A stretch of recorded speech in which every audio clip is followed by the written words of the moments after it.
à tous et à toutes. Merci d'être présents pour assister au deuxième panel de discussion dans le cadre de ce meeting antifasciste à l'honneur de Clément Méric, que nous avons intitulé « S'organiser dans une perspective de victoire ». Pour rappel, une autre discussion est appelée « Dépasser les cadres de l'antifasciste dans un lieu parallèle », donc plutôt en bas. Pour notre discussion présente, il nous a semblé primordial de revenir sur les perspectives de victoire pour notre camp.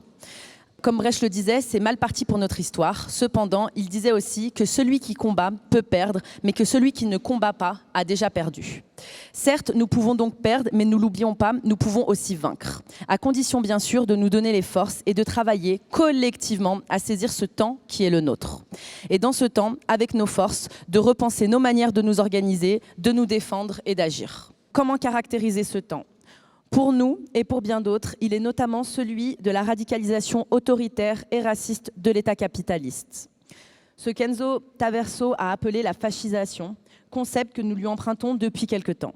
Pour l'antifascisme français et européen plus largement, prendre ce processus de fascisation en compte implique d'envisager le fascisme traditionnel, à savoir les partis et groupuscules d'extrême droite, consubstantiel avec le capitalisme et notamment avec la dimension impérialiste et coloniale intrinsèque à celui-ci. C'est depuis ce lien organique et historique qu'il est possible de comprendre la radicalisation raciste, autoritaire et libérale de l'ensemble des institutions, des appareils idéologiques aux appareils répressifs. Face à cette situation, les organisations révolutionnaires, quelles qu'elles soient, institutionnelles ou autonomes, sont fragmentées et l'heure ne semble-t-il pas à l'avènement d'une grande hypothèse stratégique à même d'articuler un mouvement de masse vers la victoire. Peut-être faut-il repenser ce que serait une victoire aujourd'hui et ce qu'il nous faudrait pour construire en pavé le chemin. Sans oublier que les victoires passées et présentes pavent, elles aussi, le chemin des suivantes. Au fil d'une trajectoire de 10 ans de lutte, l'action antifasciste Paris-Banlieue a tenu des positions, puisqu'il le fallait, tant dans ses mots d'ordre que dans la rue, dont l'existence même peut être considérée comme autant de petites victoires face au rouage écrasant de la répression, de la fascisation et de la fragmentation des luttes. De l'attachement à un antifascisme autonome, au fait de tenir la rue, de la participation systématique au sein des mouvements sociaux, à la solidarité avec les luttes anti-impérialistes, anticoloniales et notamment avec le combat du peuple palestinien, malgré les tentatives d'écrasement que subit cette solidarité, en passant par les liens tissés avec les collectifs de quartier qui réclament vérité et justice pour leurs proches assassinés par la police française. De nouvelles organisations, de nouvelles campagnes, de nouvelles bases syndicales émergent. Et quand le temps politique sera venu, toutes ces forces qui veulent agir vaincront, sauront, face à force de courage et de patience, se frayer un chemin vers la victoire. Au-delà de l'antifascisme, parler de victoire, c'est aussi parler de la multiplicité de ces luttes et des combats qui nous est apparu important de visibiliser aujourd'hui, que ce soit par le biais de victoires concrètes ou par des victoires intermédiaires. Pour cela, nous entendrons d'abord deux interventions qui résonnent avec l'actualité. Les soulèvements de la terre et l'évolution des luttes écologiques qui s'expriment dans les luttes contre les méga-bassines et le mouvement contre la réforme des retraites et les questions qu'il se pose aux luttes syndicales avec, aux côtés de nous, Fabien Villedieu, cheminot et porte-parole de Sudrail. Dans un deuxième temps, Sylvie Kimissa reviendra sur la lutte victorieuse des femmes de chambre de l'hôtel Ibis Batignolles. Et enfin, Farid Al-Yamni du comité Justice pour Wissam parlera du combat pour lui et ses proches depuis des années pour obtenir la vérité et la justice sur le meurtre de son frère, tué par la police républicaine, et sur l'autodéfense des quartiers populaires face aux violences d'État.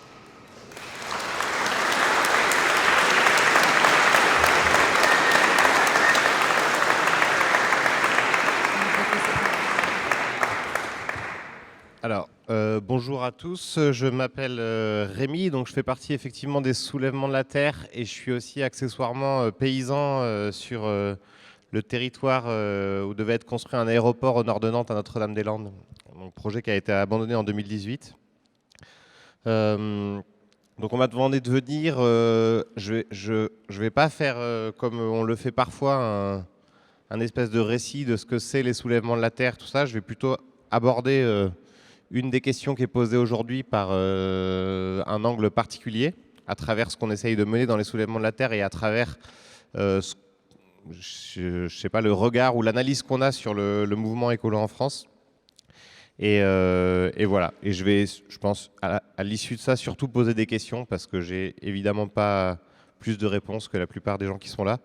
Mais en tout cas, ça me semble intéressant de poser quelques questions qui, à mon avis, méritent d'être posées.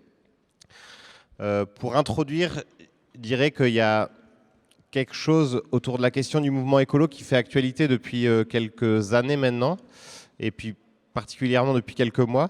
C'est ce qui est pointé comme un phénomène de radicalisation. Donc c'est assez facile d'y avoir accès, hein. Il y a tout un tas de spécialistes sur les plateaux télé ou qui écrivent des bouquins et tout ça et qui essayent d'analyser ce qu'ils appellent ce phénomène de radicalisation du mouvement écolo depuis quelque temps. Et c'est aussi une question qui est abordée dans une partie de la littérature de ce mouvement. Ce que je voulais interroger, moi, c'est savoir si ce sentiment de radicalisation, il est fondé et à partir de quoi il est fondé. Je dirais que il est en partie fondé si on regarde le mouvement écolo sous sa forme contemporaine. Ce que j'entends par sa forme contemporaine, c'est la naissance du mouvement climat en 2018 et tout un tas de ramifications liées à ce mouvement qui prennent la forme de groupes comme Extinction Rebellion, Youth for Climate, mais aussi la dynamique des marches pour le climat qui ont commencé à exister partout dans le monde à partir du moment où Greta Thunberg, en Suède, en août 2018, a commencé son action devant le Parlement suédois. Est-ce que je parle trop vite ou ça va? Ça va. Qu'est-ce que ce mouvement contemporain a fait? Il a organisé des marches massives à travers toute la planète. Il a mené des actions directes, non violentes, contre l'extractivisme en général et aussi contre l'industrie, et ce qu'il considère comme étant l'industrie écocidaire aujourd'hui. Il a aussi mené tout un tas d'actions de lobbying auprès des institutions et des figures politiques. Et enfin, il a, d'une certaine manière, réouvert un front de lutte sur la question de l'écologie dans une situation qu'on pourrait juger de catastrophique où le climat se réchauffe et où les conséquences sont relativement dramatiques à plein d'endroits et à plein de moments de notre existence. Pourquoi j'évoque cette forme contemporaine? Parce que j'ai l'impression que si on veut comprendre ce qu'est réellement le mouvement écologiste, il faut plutôt le considérer comme une lame de fond et il faut arrêter de le regarder juste pour ce qui constitue depuis quelques années. Et c'est notamment pour ça que je n'ai pas inscrit les soulèvements de la Terre dont je fais partie dans ce court récit, parce que je pense que on cherche, nous, depuis les soulèvements de la Terre, à s'inscrire dans un autre fil historique que celui délimité dans cette temporalité. Et cette inscription dans un autre fil historique, ça met en évidence au moins 2 points de démarcation par rapport à ce que promeut, ce qu'essaye de mettre en avant le mouvement climat aujourd'hui. Le premier point, c'est dans le rapport à l'État et à sa capacité d'agir face à la catastrophe qu'il a participé à produire. Et le deuxième point, c'est le rapport à l'idéologie politique comme moteur de l'action. Donc je vais les détailler. Ce que je voulais préciser avant, c'est que en nommant ces 2 points de démarcation, j'affirme absolument pas que c'est des questions qui sont inexistantes à l'intérieur du mouvement climat. C'est évidemment des questions qui sont posées, qui sont existantes et qui travaillent et qui traversent ce mouvement depuis son origine en 2018. Mais en tout cas, c'est, il me semble, 2 points de démarcation assez importants à notifier. Donc le premier, celui du rapport à l'État et à sa capacité ou sa volonté d'agir. Pour le préciser, je dirais que nous, depuis les soulèvements de la Terre, on n'a absolument aucune attente à cet endroit-là. On considère que l'État y joue un double discours qui en réalité est un écran de fumée et qui met en évidence non seulement son incapacité d'agir, mais aussi le fait qu'il ne le souhaite pas fondamentalement. Et à partir du moment où on n'a pas d'attente et on a pris acte de cet état de fait, la conséquence immédiate, c'est celle de décider d'agir directement et d'impacter directement tous ceux qu'on considère comme étant les responsables de la situation qu'on traverse aujourd'hui. Donc ça, c'est le rapport à l'État. Le deuxième point, le rapport à la question de l'idéologie comme moteur de l'action. Je dirais que depuis les soulèvements de la Terre, on a aussi fait le choix, d'une certaine manière, d'abandonner tout rapport moral ou idéologique aux moyens d'action qu'on utilise. C'est-à-dire que vous voyez ce vieux débat interminable sur la question violence, non-violence, où est-ce qu'il faut se situer dans l'action, tout ça. Nous, d'une certaine manière, sans refuser de discuter de ces questions-là, mais on a décidé de les mettre de côté et de se rapporter d'une autre façon à la question de l'action. Et on a même plus ou moins fait le choix de mettre en travail un large répertoire d'actions qu'on n'a pas inventé, qui existait dans tout un tas de luttes qui nous ont précédés, mais qui sont dans des registres absolument différents et qui permettent un certain nombre de choses, notamment dans la construction d'un rapport de conflictualité et d'un rapport de force avec le pouvoir. Si on n'a pas de rapport moral ou idéologique, on essaye quand même collectivement d'élaborer un rapport éthique. Un rapport éthique est circonstancié à nos manières d'agir. C'est-à-dire que, suivant telle ou telle situation politique qu'on rencontre, on va faire des choix différenciés. Et à chaque fois, on va essayer de penser, depuis une position éthique, jusqu'où on veut aller, ce qu'on est prêt à faire, quel niveau de conflictualité on est prêt à assumer. Et enfin, la dernière question, le dernier enjeu autour de cette idée de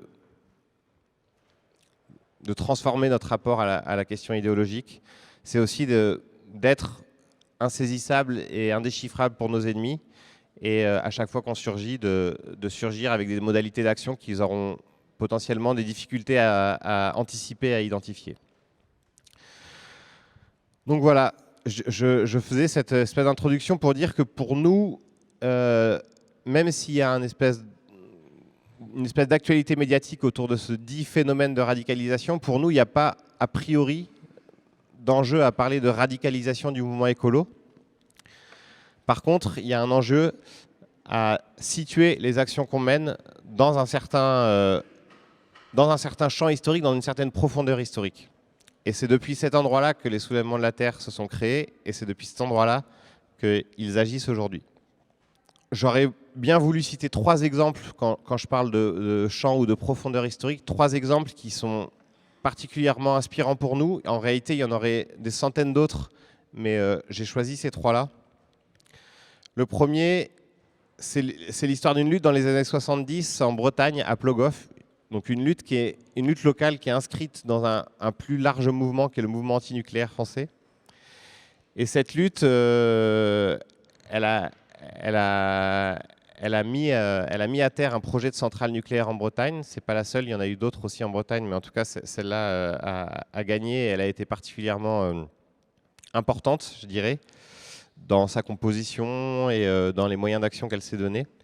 Donc il faut imaginer que dès le moment de l'enquête publique liée au projet de centrale nucléaire, c'est tout un village de Plogoff, rejoint par tous les villages autour du Sud Finistère, qui barricadent intégralement le village, bloquent les routes pour empêcher les forces de l'ordre et le commissaire de l'enquête publique de venir. Et c'est également tous les élus, le maire, tous les élus du village qui font corps avec leur population, munis de leur écharpe et avec une fronde autour du cou, quoi. Donc c'est des semaines, des jours de confrontation, d'action, d'affrontements directs avec la police qui aboutissent à la victoire de la lutte et qui aussi mettent en évidence la nécessité d'utiliser un répertoire d'action considérable dans une composition de force assez large quand c'est nécessaire pour gagner. Le deuxième exemple, c'est celui des road protests dans les années 90 en Angleterre. Donc c'est pareil, c'est un très large mouvement étendu sur tout le territoire anglais qui lutte contre un énorme projet de construction autoroutier, enfin pas un énorme, mais des dizaines d'énormes projets de construction autoroutier sur toute l'Angleterre. Et eux, ils ont utilisé des formes d'action très diversifiées qui vont de l'occupation de villages, l'occupation de forêts, de construction de cabanes dans les arbres, mais aussi des énormes blocages de routes à plusieurs milliers. Il y en a un qui est particulièrement exemplaire, où ils sont venus avec des immenses marionnettes, avec des grandes robes et du son de free party, qui dissimulait des gens sous les robes des marionnettes avec des marteaux-piqueurs qui creusaient les autoroutes et les rendaient inopérantes de la sorte. Donc ça, c'est un mouvement qui a qui a eu une inventivité assez incroyable et qui est aussi très inspirant pour nous dans la diversité des formes d'action qu'il a choisies. Et le dernier mouvement qui est beaucoup plus récent et aussi beaucoup plus connu, quoi, c'est celui de la lutte contre l'aéroport à Notre-Dame-des-Landes. Et pareil, de la composition de forces tout à fait hétérogène qu'il a rassemblée jusqu'à obtenir l'abandon du projet. Donc je vais moins m'étaler sur celui-là parce que je pense que c'est plus facile pour les gens de trouver des informations à ce propos. Il y a plusieurs traits communs à ces 3 exemples et qui sont assez déterminants aussi pour ce qu'on essaye de construire dans le cadre des soulèvements de la Terre. Les premiers, c'est des luttes qui sont directement inscrites dans des territoires. Le deuxième, c'est le processus de composition élargi qui a permis à ces luttes de gagner. Et le troisième, c'est, je l'ai déjà évoqué, mais le répertoire d'action très étendu auquel ils ont décidé de recourir pour aller au bout de leur lutte. Donc pour résumer, avant de passer à la deuxième partie et à la question posée de la victoire, je dirais que ce qui détermine notre action au sein des soulèvements de la Terre, c'est donc dans un premier temps la défiance vis-à-vis de la capacité du pouvoir et de l'État à agir sur les questions climatiques qui nous intéressent. Dans un deuxième temps, le refus de prendre la question des moyens d'action par le biais idéologique. La troisième, c'est la nécessité de construire un rapport éthique à l'action politique qu'on mène. La quatrième, c'est le sens évident de la composition politique. La cinquième, c'est l'inscription dans un fil historique. Et la sixième, et donc c'est ce qui va nous amener sur le point d'après, c'est le besoin de ressentir, d'éprouver et de pouvoir se raconter des victoires. Donc la question de la victoire, c'est une question qui est pas facile. Et dans la manière dont on m'a proposé de l'aborder, c'était sous 2 angles, à la fois les victoires dites intermédiaires, mis en regard de ce qu'on appellerait la victoire totale. Du coup, comme je ne suis pas un très bon élève, j'ai pas retenu ces deux manières de parler de victoire, et j'en ai préféré 2 autres. Une première qui recoupe un peu quand même celle que je viens de dire, mais une première que j'appellerais les victoires de terrain, et une deuxième que j'appellerais les victoires dans l'imaginaire. C'est souvent des rapports à la victoire qui sont assez entremêlés, mais qui malgré tout quand même soulèvent des problématiques assez différentes qui méritent d'être distinguées. Donc d'abord, ce que j'entends par victoire de terrain, c'est une victoire qu'on peut définir et identifier rationnellement, quoi. Vous voyez, un projet d'aéroport, il y a une lutte contre un projet d'aéroport, le projet d'aéroport est abandonné, on peut considérer que sur son objectif principal, la victoire a été obtenue. Il y a un chantier qui est attaqué par un mouvement de lutte, ces machines sont incendiées, il est interrompu pendant 1 semaine, 2 semaines, 3 semaines, il y a une victoire objective, rationnelle qu'on peut identifier. Une méga bassine dans les Deux-Sèvres est lacérée et son coût de réparation implique des frais trop conséquents et donc elle devient inopérante. C'est pareil, là il y a une victoire de terrain qu'on peut identifier. Donc c'est des victoires qui sont incontestables et ensuite, et donc sur lesquelles il n'y a pas grand-chose d'autre à dire, quoi. Et ensuite, il y a cette deuxième question qui est celle de la victoire dans l'imaginaire et qui elle est beaucoup plus complexe et problématique. Et qui, nous, dans le cadre des soulèvements, fait vraiment l'objet d'une articulation dans le travail d'élaboration politique qu'on mène. Il y a à la fois quelque chose de paradoxal et en même temps nécessaire, dans le sens où, vous voyez, par exemple, dans la lutte contre les méga-bassines dans les Deux-Sèvres, quand, entre septembre 2021 et mars 2023, on enchaîne une série d'actions qui sont impactantes sur les projets, qui font grandir la lutte, il y a un sentiment de victoire qui grandit. Ce sentiment de victoire qui grandit, il est paradoxal parce qu'à la fois, il permet à tout un tas de gens de rejoindre la lutte et d'y œuvrer et que cette lutte elle devienne un mouvement à l'échelle nationale, voire au-delà. Et à la fois, elle produit aussi l'envie à chaque fois d'aller un petit peu plus loin dans les victoires qu'on engrange, quoi. Et sauf que là où il y a un paradoxe, c'est que plus tu vas loin, plus le moment où tu te confrontes à un échec eh ben, l'échec, il est douloureux et il a des conséquences lourdes, quoi. Et c'est un peu, d'une certaine manière, ce qu'on a vécu, même si c'est encore un peu tôt pour mesurer les conséquences de ce qui s'est passé à Sainte-Soline le 25 mars. Mais en tout cas, il y a clairement un sentiment d'échec qui est lié au fait qu'il y a eu beaucoup de blessés, qu'il y a eu probablement des erreurs tactiques qui ont été commises. Et pour l'instant, c'est difficile de mesurer l'impact de cet échec. Mais en tout cas, ce qui est sûr, c'est que vouloir courir après l'enchaînement de victoires et de victoires encore plus grandes, ça, paradoxalement, ça expose aussi à ce que l'échec il soit plus dur à vivre et il laisse plus de traces. L'autre exemple, je le dis très rapidement, que je voulais évoquer, c'est évidemment l'issue de la lutte contre l'aéroport, où il y a eu toute une tentative pendant des années, où au moment où on commençait à sentir qu'il y a une victoire était possible, d'essayer de penser l'après-victoire. Et sauf qu'en pensant l'après-victoire, on n'a pas pensé collectivement ce qu'on entendait par victoire, quoi. Et du coup, ça a produit un décalage considérable, qui a produit des tensions et des embrouilles considérables qui sont pas encore toutes irrésolues et qui sont des très bons enseignements pour essayer de réfléchir à la fois à cette nécessité de, quand on mène des luttes, d'arriver à obtenir des victoires à la fois sur le plan matériel, mais aussi sur le plan symbolique et dans l'imaginaire, et aussi arriver à anticiper les conséquences négatives que peuvent avoir ces victoires quand on arrive à obtenir des choses et qu'il faut prolonger l'élan, quoi. Il ne faut pas juste laisser le vide sidéral dans lequel généralement les institutions s'engouffrent. Voilà. Désolé, c'était un peu à coup de latte.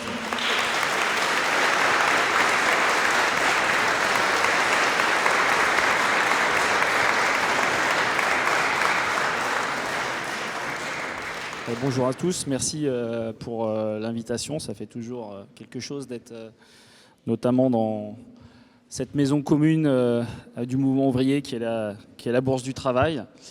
Moi je m'appelle Fabien, je suis cheminot, je conduis des trains sur la ligne DER et je suis l'un des porte-parole de Sudrail. Alors on m'a demandé de faire quelque chose sur la mobilisation sur les retraites.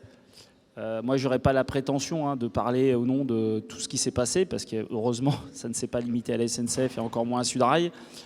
Je me contenterai de vous dire un peu l'analyse que je fais au niveau de la SNCF, qui a finalement eu un petit poids quand même dans cette mobilisation. En général, on n'est pas trop mauvais là-dessus. Et particulièrement de ce qu'on a réussi à faire sur Gare de Lyon, parce qu'il y a quand même 2-3 choses dont on est assez fier. Alors, la difficulté, c'est que je vois le titre, s'organiser dans la perspective d'une victoire. Bon, sur un conflit des retraites où je ne vais pas vous faire un scoop, mais il y a des chances qu'on perde, c'est un petit peu compliqué. Mais pour autant, il y a quand même, parce que dans les batailles, moi j'ai toujours tendance à penser ça, d'abord c'est bien qu'elles soient menées, parce que la pire des défaites, c'est lorsqu'il n'y a pas eu de bataille.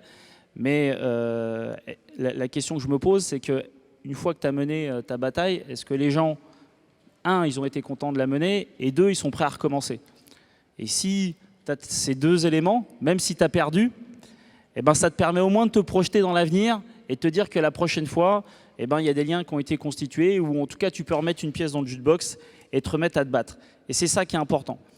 Et aujourd'hui, alors c'est toujours compliqué de faire une analyse parce que la mobilisation n'est pas encore retombée, donc une analyse à chaud, mais le sentiment global qu'il y a, en tout cas, ce n'est pas un sentiment de défaite historique où on regarderait nos pieds et on se dirait on a été défait, un peu comme ça a pu être le cas en Grande-Bretagne dans les années 80. Alors on a une mobilisation, il faut revenir dessus, ça va paraître évident ce que je voulais dire, mais des fois il faut se rendre compte quand même de ce qui a été fait. On a eu quasiment 4 mois de mobilisation, avec une quinzaine de ce qu'on appelle des temps forts. Bon, tout le monde n'est pas fan de ce terme-là, mais voilà, de quinzaine en tout cas de grandes journées de mobilisation, avec des chiffres de mobilisation, y compris lorsqu'on prend les chiffres qu'on n'aime pas forcément ici, mais bon, qui font quelquefois référence, les chiffres de la police, il y a des nombres de participations, il faut se rendre compte de ça, historiques. Alors, je n'aime pas trop utiliser ce mot historique à chaque fois, mais y compris en 95, qui est quand même la référence, en tout cas sur la question des retraites en termes de victoire, on n'a pas, en 95, les anciens, voilà, il y en a ici quelques-uns dans la salle, ils n'ont pas mis autant de monde dans la rue. Il n'y a pas eu autant de monde, autant de participants, y compris de monde et de manifestants, dans ce qu'on appelait les sous-préfectures, c'est-à-dire les petites villes, c'est-à-dire qu'il y a eu un relais partout en France. Et c'est vrai que c'était quelquefois un petit peu anecdotique, mais il y avait pas mal de copains et de copines qui disaient, voilà, moi dans mon bled, on était 500, on n'a jamais vu ça. Ça, en 95, on ne l'a pas connu.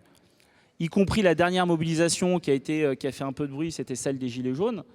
La plus grosse des manifestations des Gilets jaunes, c'est 300 000 personnes. Voilà.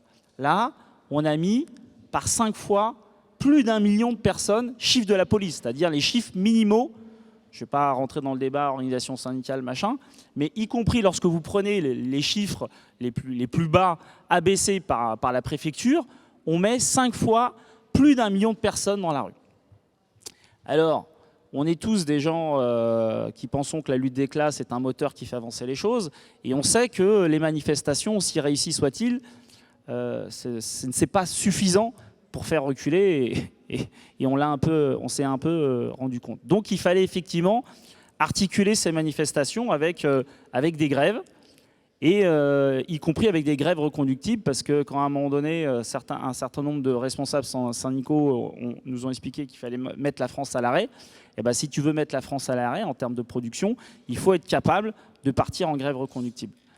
Alors nous, on avait une difficulté à la SNCF, je suis transparent avec vous, c'est qu'on avait beaucoup de collègues qui, pour une fois, ne voulaient pas être la locomotive de la mobilisation. Je ne vais pas revenir trop les raisons là-dessus, mais parce que ça risque d'être un peu long. Mais voilà, on avait un peu beaucoup de collègues qui nous disaient, pour une fois, on ne sera pas la locomotive de la mobilisation.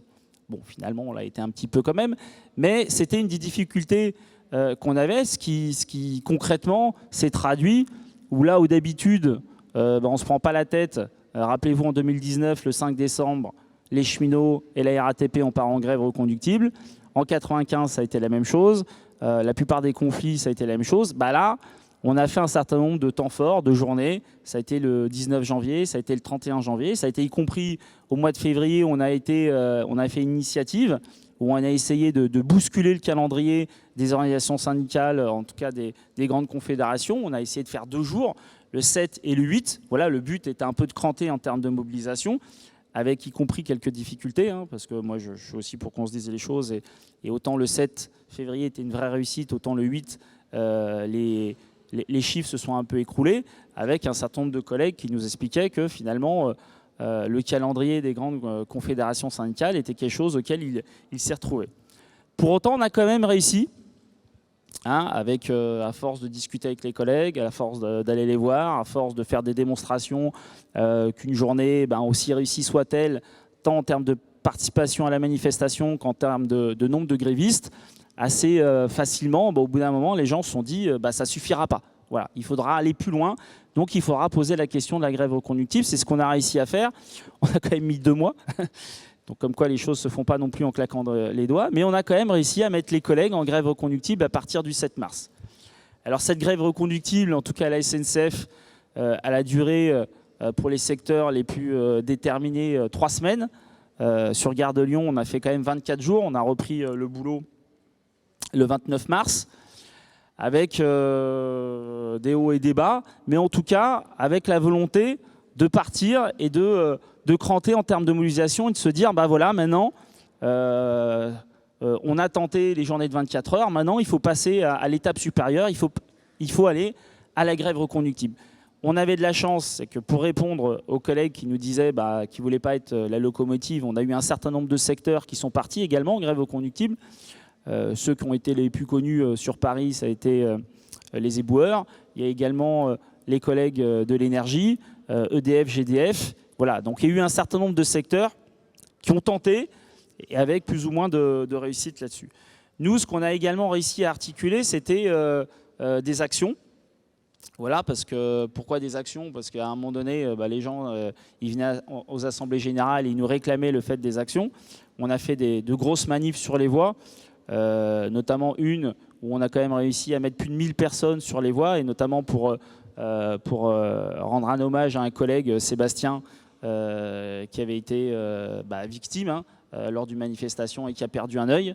Voilà, donc on avait décidé que suite à l'Assemblée Générale, on partirait en manifestation sur les voies, justement à Conflans. C'est un collègue du matériel, donc il y a les ateliers de TGV qui ne sont pas très loin. Donc on avait décidé de partir justement pour cranter, y compris en termes de radicalité, et de montrer et de donner un cadre justement à cette radicalité-là. Vous avez vu, on a fait quand même un certain nombre d'actions. On avait décidé d'aller voir nos petits copains de BlackRock parce qu'on trouvait quand même que c'était injuste de ne pas leur rendre un petit hommage, parce que derrière cette réforme de notre système, il y avait évidemment les fonds de pension dont on ne parlait jamais. Voilà, donc on a été voir BlackRock, on a été voir nos petits copains Bernard Arnault, voilà, de LVMH, où vous avez tous vu les images où on s'est un peu poussé pour pouvoir rentrer. J'ai même mis 30 secondes à me rendre compte que je poussais une porte qui était fermée à clé avant de me dire oh, je vais passer peut-être à côté. Et y compris avec quelque chose, en tout cas nous c'est une ligne de crête qu'on a toujours essayé de défendre, ça se discute évidemment, des actions à la fois assez radicales, hein, parce que vous avez toutes vu les images, elles sont d'ailleurs, LVMH sont particulièrement, je trouve ces images assez caractéristiques en tout cas de la politique que nous on a essayé de mettre en avant, des images très radicales, où on rentre, on pousse les vigiles à coups de torche de cheminot, hein, donc c'est quand même assez radical, mais où vous entendez tout de suite, on dit « faut pas casser, faut pas casser ». D'ailleurs, il y a un peu ce contraste de la radicalité de l'image et on rentre et on dit « faut pas casser », parce que c'était effectivement quelque chose que nous, on a voulu mettre en avant, c'est-à-dire à la fois des actions radicales, mais et surtout que toutes les actions qu'on faisait ont été suivies par tous les médias de la Terre, donc avec la volonté de ne pas invisibiliser l'action et donc de faire passer le message. Voilà, en l'occurrence, le message là, c'était s'il y a des problèmes de financement des retraites, il faut aller chercher là où il est, c'est-à-dire dans les poches des milliardaires, et on ne voulait pas qu'ils passent sur BFM en boucle un vigile avec la gueule comme ça, ou un truc saccagé à l'intérieur. Donc c'est toujours quelque chose qu'on a essayé de mettre en place. On a également été sur la Bourse de Paris, et pour la petite histoire, hein, c'est que plus on faisait d'actions, plus il y avait de gens qui venaient aux assemblées générales. On a fait des assemblées générales à 800. Enfin bon, je ne sais pas si vous avez... Moi, je n'avais pas l'habitude de faire des assemblées générales à 800, y compris avec des gens, des assemblées générales qui étaient finalement devenues des assemblées générales interprofessionnelles, avec des gens de la RATP, avec des étudiants, avec des gens où finalement ils se retrouvaient dans un cadre où ils n'étaient plus forcément là pour blablater, est-ce qu'on reconduit, est-ce que machin, mais avec la volonté, et ça c'était quand même quelque chose de... Alors qui a ses limites, mais quelque chose de bien, parce que, ça permettait de donner un cadre à un certain nombre de personnes qui n'en avaient pas. Ça permettait y compris de donner de la visibilité à l'action. Et puis, tout simplement, enfin, on s'en fait de grandes théories, enfin, ça donne la pêche, quoi. Enfin, moi, je vous dis, quand vous rentrez quand vous rentrez dans la Bourse de Paris avec une torche à 300, bon, c'est con, mais ça vous donne une patate de dingue. Voilà. Et ça, mine de rien, alors moi je ne veux pas théoriser ça en disant voilà c'est ça maintenant qu'il faut faire et tout, parce que je ne le pense pas. Voilà, je pense qu'il faut le faire, mais ça a évidemment ses limites.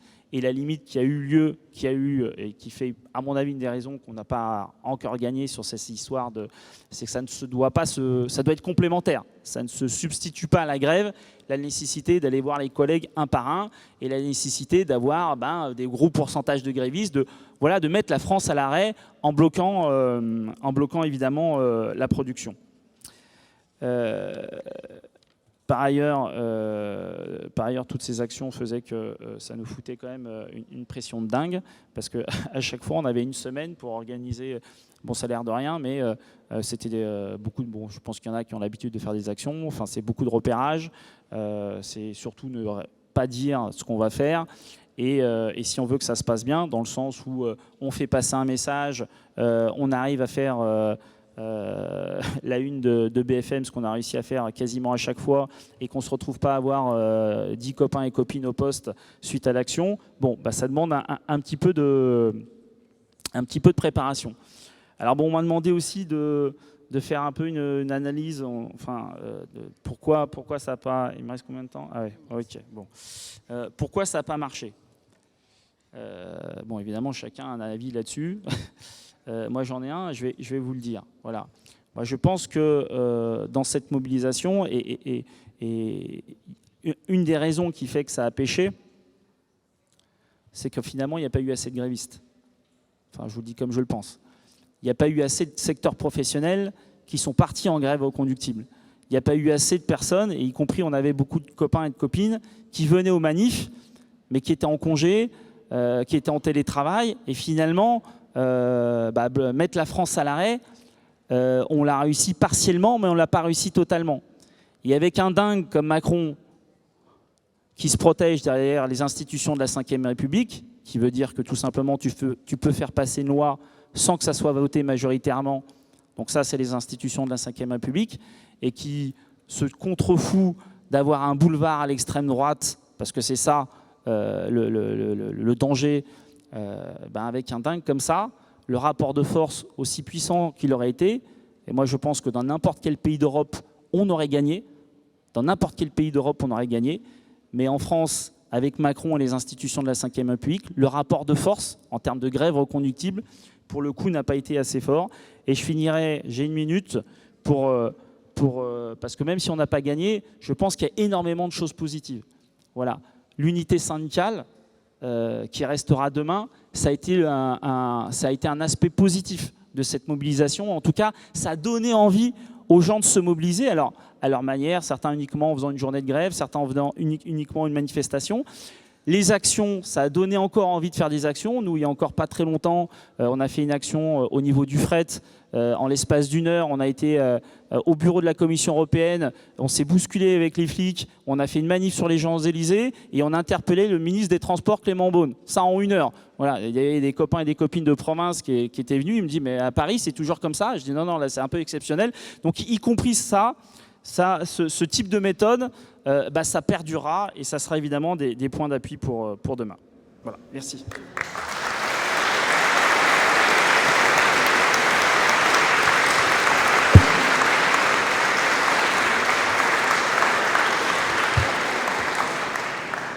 Bonjour. Bonjour à tout le monde. Moi, c'est Sylvie Kimissa. On ne dit plus parce que la grève, on l'a déjà gagnée. C'était une belle victoire. Et c'est la victorieuse femme de chambre de l'hôtel Ibis des Batignolles.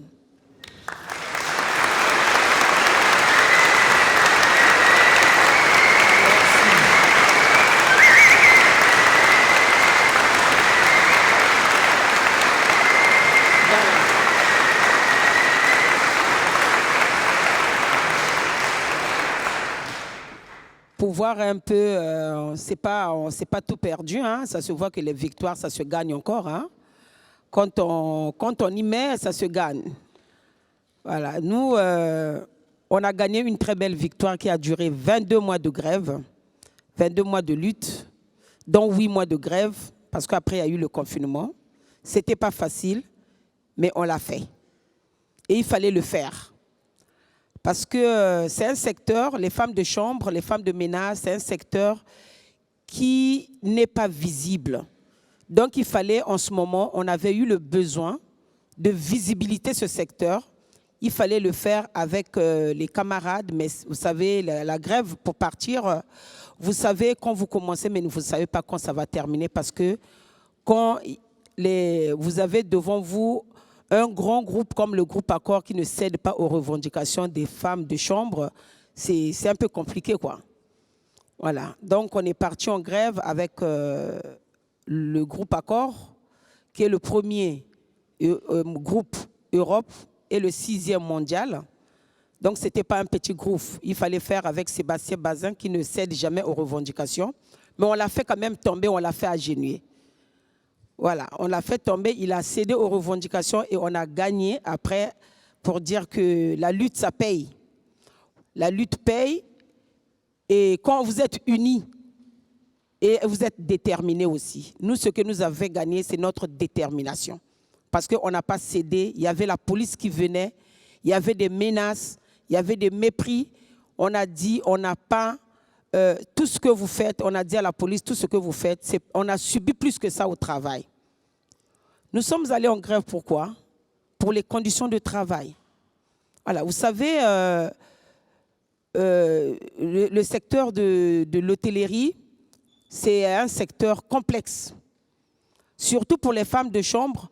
À un moment, vous avez il faut faire 21 chambres et on vous calcule les minutes dans une chambre. Et ce n'est pas facile, ce n'est pas évident. Donc, il faut faire 12 minutes dans une chambre. Même dans ta chambre à coucher, je ne crois pas que tu vas faire 12 minutes pour faire ton lit. Hein. Mais là, c'est le travail, on nous presse. On nous demande de faire vite. Et on n'a plus le temps de s'occuper de nous et de regarder la santé. Nous, on travaille avec la sous-traitance. Donc, le groupe Accor qui dit qu'il ne sait pas faire les chambres, voilà pourquoi il sous-traite. Et en sous-traitant, il laisse tout le parti hébergement du côté de la sous-traitance. Et pourtant, le parti hébergement, c'est là. Moi, je crois que le parti d'hébergement de l'hôtel, c'est le cœur de l'activité. Sinon, ça serait un restaurant.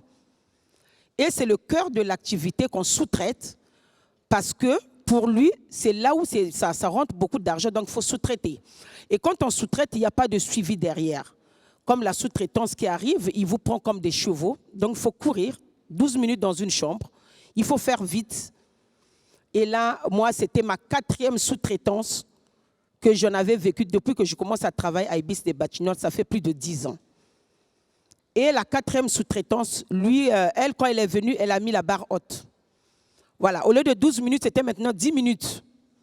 Quand tu ne fais pas, il y a la Pôle emploi devant, il y a le Pôle emploi devant Ibis des Batignolles. Ceux qui connaissent Ibis des Batignolles du 17e, en face, dans la même cour, en face, il y a le Pôle emploi. On te dit carrément, non, si tu ne veux plus travailler, il faut aller au Pôle emploi. Hein. Il y a beaucoup de gens qui attendent du travail dehors. Donc, pour les gens, quand il est arrivé, il y a des gens qui sont en restriction. On avait 12 copines qui sont en restriction. Et au lieu de chercher un poste adapté pour ce genre de situation, non, la sous-traitance avait bon jugé de les muter. L'Ibis des Batignolles, c'est un 4 étoiles. Donc, la sous-traitance, quand il a vu, il a dit non, vous faites 12 chambres au lieu de 30 et 40 chambres, ce qu'on fait d'habitude. Donc, il faut aller dans les 5 étoiles, par exemple, Mercure, Nouveau-Hôtel, là-bas.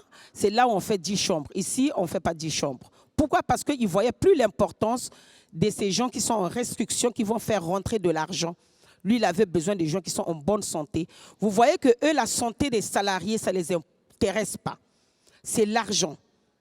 Voilà, tu ne fais plus la course de chevaux, alors tu te mets de côté et tu vas dans les 5 étoiles et moi, je vais travailler avec ceux qui ont la force. Et nous, quand on a vu, à peine arrivé, ils commencent à muter nos camarades. On s'est dit là, si on ne se mobilise pas, c'est un à un qui va partir. Parce qu'après, il va prendre ceux qui ne savent pas, ceux qui ne connaissent rien, pour venir mettre là. Au moins, nous, notre site, c'est un site... vous savez que dans le secteur aussi, il y a les femmes de chambre qui ne savent pas lire et écrire. Donc, mais pour se syndiquer, vraiment là, c'est le top. Là, quand tu leur parles de syndiquer, ils se syndiquent vite. Et c'est ça qui fait la force de l'Ibis des Batignolles. Tout le monde qui est à l'intérieur sont syndiqués. Tout le monde est syndiqué à Ibis des Batignolles. C'est ça qui a fait notre force quand nous sommes partis en grève.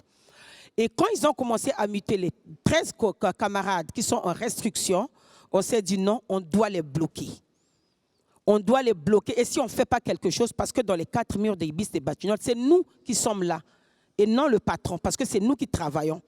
Si aujourd'hui, le groupe Accor et la sous-traitance, ils se disent le patron des hôtels, mais aujourd'hui, les hôtels, je crois que c'est les femmes de chambre qui sont à la base. Moi, je dis les femmes de chambre, les femmes de ménage, ce sont les fondations des hôtels. Parce que sans les femmes de chambre, on ne peut même pas parler des hôtels. Parce que c'est nous qui faisons les chambres. C'est nous la fondation. Donc, je crois que le salaire, ce n'est pas de 800, 700 € et puis tu fais 40, 50 chambres par jour. On doit quand même être bien payé pour ce travail. Et pour la sous-traitance, au lieu de te payer à juste valeur, non, tu as fait 40, 50 chambres et c'est le 800, 700 € que tu reçois. Pourquoi? Parce qu'à la base, on nous a appris que vous ne pouvez pas être payé à l'heure, il faut être payé à la tâche. Donc, on nous payait à la tâche. Moi, de 10 ans que je travaille à Ibis des Batignolles, je ne savais pas qu'on pouvait être payé à l'heure, le temps que tu passes dans le site. Donc, puisque le syndicat qui était là avant, il nous a fait croire, parce que là, après, on a gagné les revendications avec une autre syndicat, parce qu'on avait changé de côté. Pour vous dire qu'il y a aussi des syndicats corrompus dans ce monde. Les syndicats qui sont du côté du patron et non du côté du salarié. Et nous, c'est ce qu'on a subi à Ibis et Batignolles. Quand nous sommes, les revendications qu'on avait, le premier syndicat qui était là, ça fait plus de 10 ans on avait avec ce syndicat, il n'avait rien fait. Et quand vous allez pleurer chez le syndicat même vous dit, mais écoutez, vous aussi, vous vous plaignez trop, hein? Vous demandez trop aussi. Ah là, on avait vite compris que c'était un corrompu, parce que c'était le même syndicat, en fait, de la sous-traitance. Donc, on avait le même syndicat avec le patron. Alors, vous voyez comment il peut vous défendre si vous êtes en collaboration avec le patron. Et là, on a changé de syndicat. Nous sommes allés à un autre syndicat. C'est lui qui nous a pris les revendications. Dès qu'il a vu nos revendications, il a dit, mais pourquoi vous n'êtes pas payé à la tasse? C'était la première question. On dit, mais pourquoi vous n'êtes pas payé à l'heure? On dit, mais non, nous, on ne peut pas être payé à l'heure. Mais oui, vous pouvez être payé à l'heure. Ah bon? Mais en faisant comment? Il nous dit, non, mais il suffit de dire à votre patron de venir mettre la badgeuse. Quand vous venez en tenue civile, vous badgez. Quand vous repartez, vous badgez. C'est tout. Les heures sub sont calculées. Et c'est le syndicat qui nous a dit qu'on avait aussi droit aux primes de panier.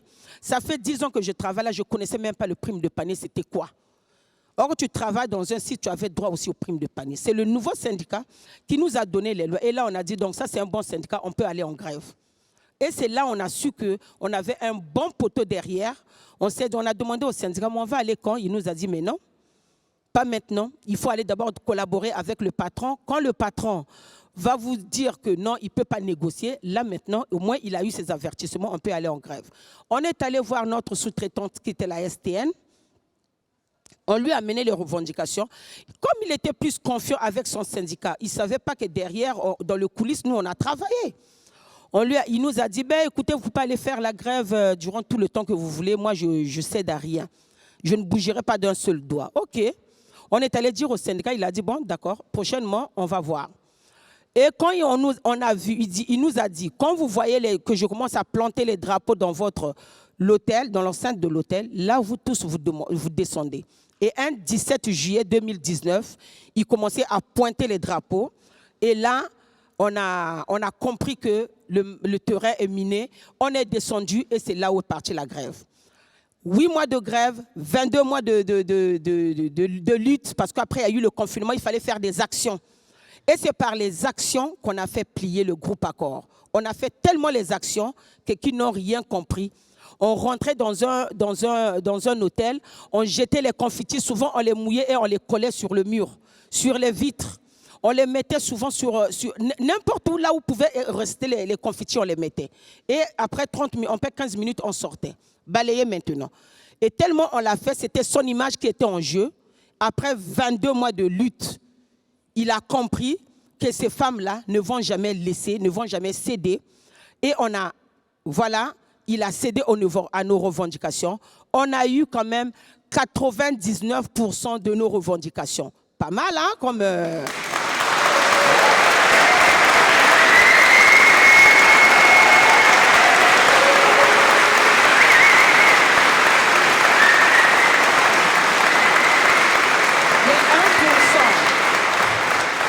Les 1% qui étaient restés, qu'on n'a pas gagné, on avait demandé d'être internalisés et de finir avec la sous-traitance.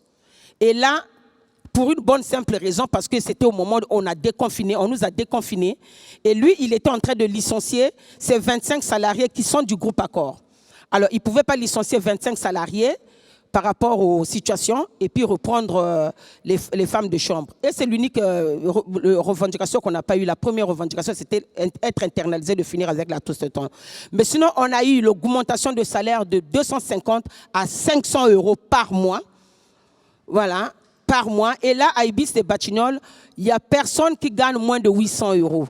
Ceux qui ont 5 heures commencent à partir de 1200. Et il y a des gens qui gagnent 2000 euros maintenant. Mais avant, ce n'était pas le cas. Donc, pour vous dire que la lutte paye, quelles que soient les intimidations, si on se tient là en solidarité, ça paye. On ne doit pas baisser les bras. Parce que les patrons, ils ont peur de nous, en fait, quand on lutte. Ils se font gaillards, mais ils ont peur de nous. Mais quand ils ont peur de nous, nous, c'est là, on doit les montrer qu'on est plus fort qu'eux. Et voilà, nous, c'est ça qui nous a fait. On a gagné le combat. Merci.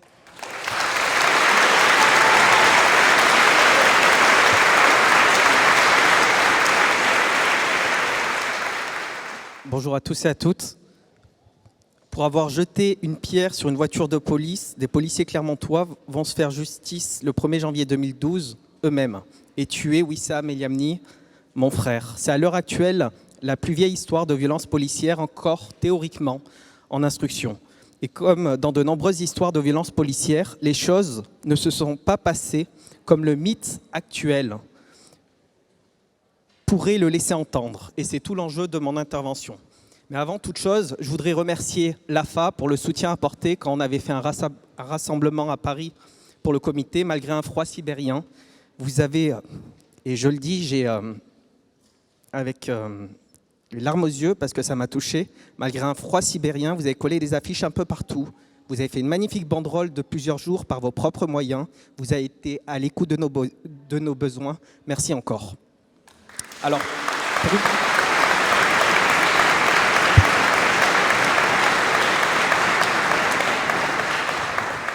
sans vous et bien d'autres, et je suis désolé de ne pas pouvoir remercier tout le monde, l'histoire de Wissam ne serait rien d'autre qu'un fait divers qui viendrait nourrir le mythe d'une police irréprochable, d'une justice indépendante et d'autorités responsables. Un mythe des gentils et des méchants, dont nous serions les seuls méchants. Il n'en est rien, Dieu soit loué. Alors concernant l'aspect judiciaire, je vous avais dit que l'histoire de Wissam est encore théoriquement en instruction. J'utilise le mot théoriquement parce qu'en réalité, rien n'est fait correctement. Le terme instruction laisserait entendre que des magistrats cherchent avec proactivité dans toutes les directions. En réalité, cherchent à l'infini dans la même direction, celle donnée par la mafia policière qui comprend l'IGPN. On a dit que Wissam avait téléphoné aux policiers pour les mener dans un guet-apens. Ce n'était pas sa voix. On a dit que Wissam était sous l'emprise de drogue et même à un moment qu'il en était mort. C'est faux. On a dit que Wissam avait un problème cardiaque. Faux encore. On a eu affaire à différents mythes, l'un suppléant l'autre, le dernier étant une volonté d'imposer une mort par pliage. Si on avait accepté cette mort arrangeante, on aurait pu avoir un procès, mais ça aurait été une défaite politique, parce que la vérité n'aurait pas triomphé. En ce sens, il y a des victoires judiciaires qui sont en réalité des miettes de victoires, des défaites politiques. Souvent même, certaines victoires judiciaires viennent sauver un système défaillant en montrant qu'il peut fonctionner et donc qu'il n'est pas défaillant en soi et ne doit pas être changé. Je ne trahirai pas la vérité, même s'il y a à la fin une défaite judiciaire de par notre intransigeance à résister au mythe. Ils veulent alors faire une reconstitution sans les 3 témoins de la scène de crime, pour appuyer le mythe d'une enquête qui a respecté les procédures avant de nous porter le coup de grâce. Toute l'instruction, tous les mythes ont pris comme point de départ la version policière, jamais celle des témoins qui sont pourtant unanimes à parler d'actes de torture. Il s'agit de donner à l'opinion publique une version différente de la vérité jugée trop aiguë, tout en donnant une version qui est l'image de la vérité. Tout à l'heure, on parlait d'image et tout se joue là-dedans. Il s'agit de ruser avec la sagesse du peuple français. Et de la même manière qu'il suffit d'un adultère pour détruire toute confiance, il suffit d'une justice. J'ai fait un lapsus. Il suffit d'une injustice impunie pour détruire toute confiance dans les institutions. À l'heure où l'on nous dit que les violences policières sont minoritaires quantitativement, et ça c'est important, il faudrait rappeler qu'elles ne le sont pas qualitativement. La partie visible de l'iceberg est peut-être minoritaire, mais elle représente l'ensemble de l'iceberg. Il s'agit par ce bricolage de se prémunir de toute condamnation à la Cour européenne des droits de l'homme. Il s'agit de laisser entendre que tout a été fait pour la vérité, que le peuple français ne doit pas s'inquiéter. Les policiers veillent sur eux. Les magistrats sont comme des gardiens de principe. Il faut, dit autrement, sauver les apparences et traiter ceux qui n'entrent pas dans la rente comme des Cassandres.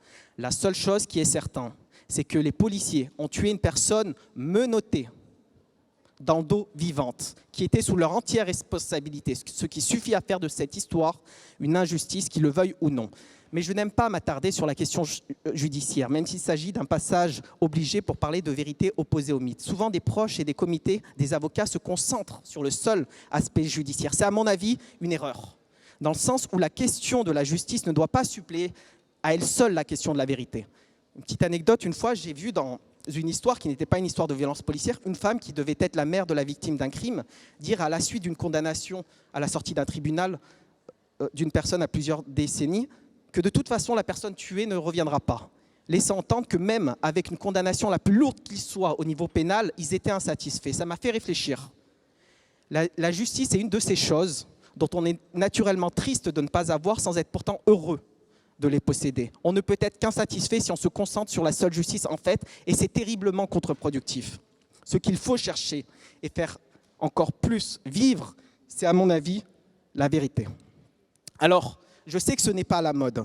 Je sais qu'il y aurait quelque chose d'intolérant à ne pas négocier la vérité, de borné, de fanatique, comme il a été dit. Mais on a beau faire, Wissam a été tué. On a beau faire, la façon dont il a été tué est unique. Cette vérité est aiguë et elle n'est pas négociable. Peut-être même trop aiguë pour beaucoup. Tant pis, le mythe a quelque chose de séduisant, mais il trompe. La vérité a quelque chose de chiant, mais elle guérit. Une erreur, en effet, au début, et toute la suite doit en répondre. La suite d'un mythe est infinie quand on joue avec des principes, il n'y a pas de fin au bricolage. Si beaucoup sont emmerdés avec le traitement judiciaire de la mort de mon frère encore aujourd'hui, c'est parce qu'ils ont voulu et veulent toujours sauver le mythe. La faute leur incombe, ce n'est pas la nôtre. Comme il a été dit encore, nous réagissons. En France, j'ai vu dernièrement que certaines polices, comme la police écossaise, reconnaissaient le racisme et le sexisme systémique. En France, cette reconnaissance est actuellement impossible. Aujourd'hui, le mythe n'a pas épuisé son potentiel. On a même, à la tête du ministère de l'Intérieur, un serial mythomane. Une fois, j'avais noté le nombre de mensonges qu'il avait fait en un mois, on en arrivait à 8. J'ai compris avec le temps que les dominations que l'on subit reposent sur des mythes. C'est ce qui condamne toute domination sur le long terme. Ce dont n'ont pas compris les suprémacistes. Toute domination part en effet d'un mensonge. Toute domination est une construction. Toute construction est un mythe. Ceux qui vous parlent de République croient que la République leur appartient. Ils ont privatisé la chose publique. Les magistrats pensent que la justice leur appartient. Ils oublient qu'ils en sont les locataires. La préfecture fait un arrêté préfectoral sur elle-même. La France n'est pas leur propriété, la police n'est pas leur police, ils n'ont aucun droit sur nos corps, ils n'ont pas le droit de dire à la science ce qu'ils veulent. L'ordre public n'est pas défini par un préfet. Il est comme la volonté générale, indépendant de toute volonté particulière qui voudrait parler en son nom. Ce qu'ils appellent ordre public n'est rien d'autre que l'ordre privé de la classe dominante dissimulée. Ainsi, comprendre comment des mythes s'articulent est en soi révolutionnaire.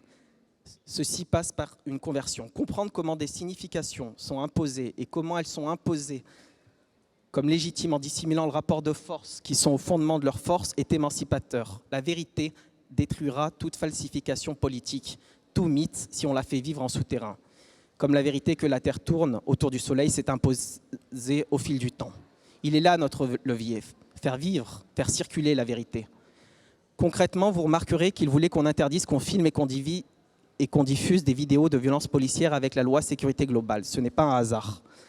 Ils sont parfaitement conscients que la diffusion de la vérité est une menace à leur mythe dont ils en tirent toute leur légitimité et toute leur puissance. Il faut s'attaquer au mythe.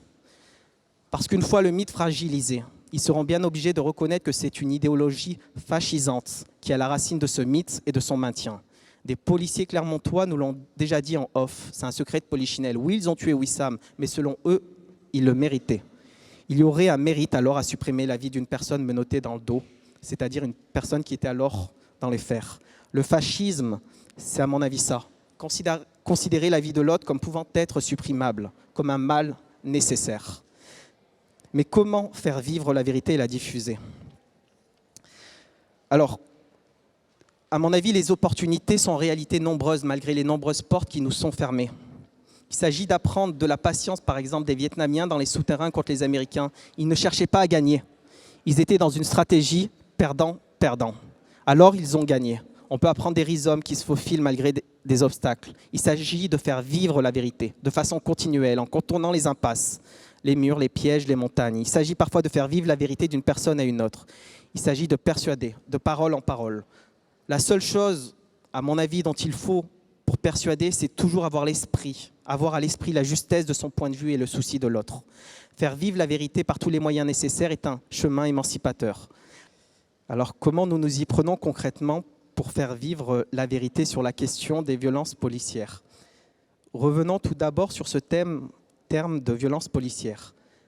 Le terme de violence policière s'est imposé quand des comités en 2012-2013 sont venus de province à Paris pour la journée internationale contre les violences policières et ont répété ce terme en province devant les journalistes et dans leurs écrits.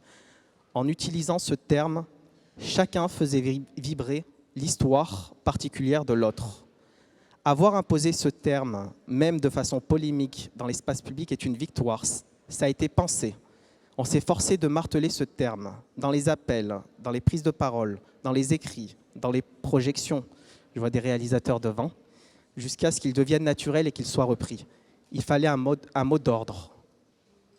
Comme le terme sexisme a été imposé par des féministes dans le milieu du XXe siècle et de la même manière. Évidemment que les suprémacistes policiers et les journalistes de préfecture, témoins de cela, ne l'ont pas supporté. De même qu'il existe un continuum dans les pratiques entre les féministes et les violences d'État, il existe un continuum dans le combat des familles et des comités. Nous avons personnellement beaucoup appris des comités pour Lamine Dieng ou Hakim Hajimi qui ont eux-mêmes beaucoup appris d'autres comités passés. Nous avons aussi donné notre expérience aux comités suivants qui ont pu aussi profiter des rhizomes passés, des sensibilisations passées et des témoignages passés. Chaque lutte passée, aussi particulière soit-elle, nourrit la suivante, dans ses réseaux, dans ses expériences et même dans ses échecs. La question des violences policières est ancienne. Il faut rendre hommage aux anciens et aux invisibles. Soyez-en conscients. Ceux qui ont le plus de mérite dans une lutte sont souvent dans l'ombre. Mais aussi, alors on m'avait demandé de parler des premiers concernés. Je pense que personne ne défendra aussi mieux une lutte que les premiers concernés. Entendez-le bien, parce que lorsque vous êtes au fond du trou, et ils font tout pour qu'on soit au fond du trou, pour vous criminaliser, pour que vous lâchiez, en fait, vous pouvez compter sur peu de personnes. Mais il suffit de 2 personnes pour faire des choses merveilleuses.